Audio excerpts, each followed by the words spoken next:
Le 28 mars 1999, les lecteurs fidèles et admirateurs de Gabriel García Márquez apprirent, grâce à la journaliste Rosa Mora de El País, que celui-ci travaillait à un nouveau roman composé de 5 récits indépendants dont l'héroïne serait Ana Magdalena Bach.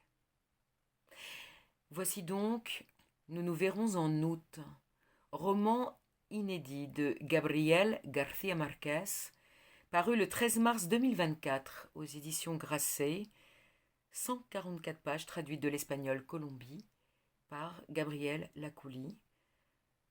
La chronique a été rédigée le 27 mai 2025 sur Évanance littéraire, la page Facebook et le site internet. Ainsi, le prix Nobel colombien, dans les dernières années de sa vie, luttait contre des pertes de mémoire invalidantes.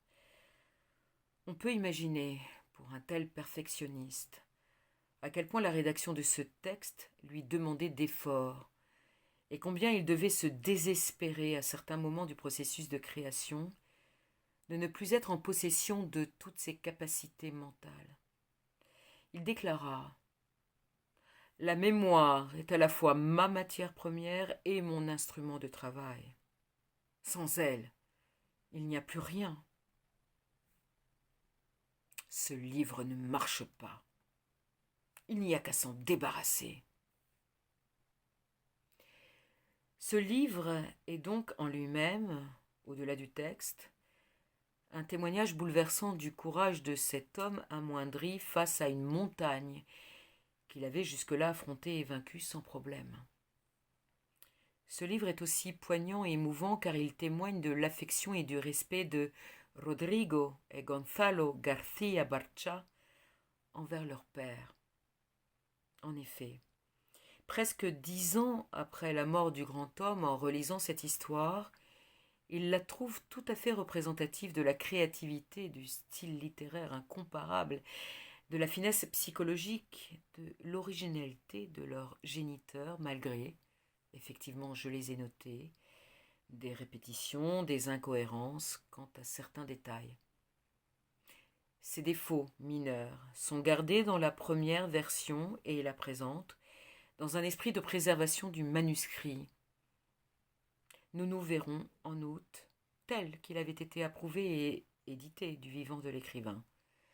Ces imperfections apportent, à mon sens, un supplément d'âme au roman et de grandeur à cet homme se battant contre lui-même, affaibli. Il n'en est que plus humain et proche.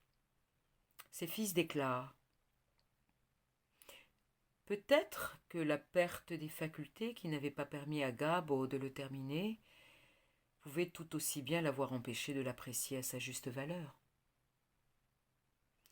Placer le plaisir de la lecture avant les autres était peut-être le trahir. Mais si les lecteurs jugent le livre digne d'estime, Gabo nous accordera peut-être son pardon. C'est ce en quoi nous avons bon espoir. Je trouve cela très beau, comme le texte en lui-même et l'héroïne, tout à fait singulier. L'amour est au centre de l'œuvre de Gabriel García Márquez.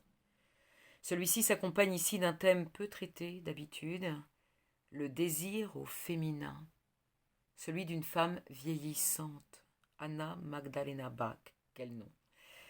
Épouse d'un chef d'orchestre, mère de 2 grands enfants reconnus professionnellement, qui, une fois par an, le 16 août exactement, prend un bac pour se rendre sur une île où repose sa mère.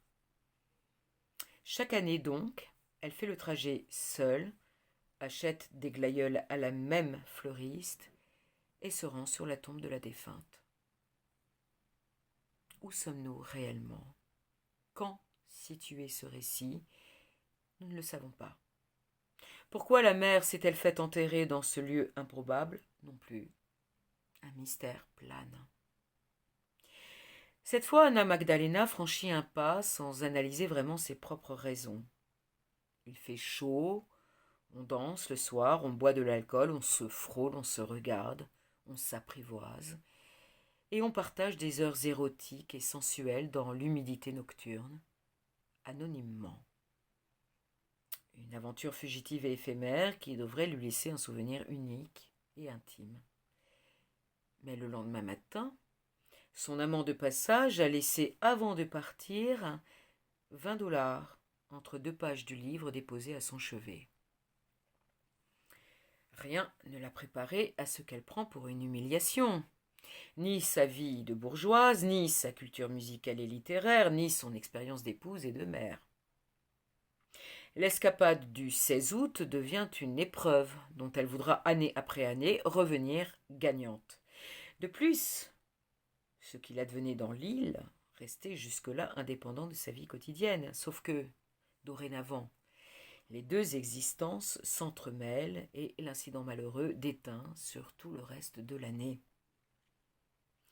Le portrait intime de Anna Magdalena est ainsi ciselé d'une justesse sidérante.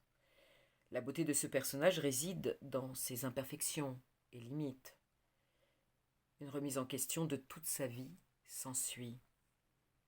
Jusqu'où va-t-elle aller afin de réussir à retrouver son équilibre ? Le regard de l'auteur sur cette femme en lutte avec elle-même est tour à tour incisif, tendre et doucement ironique.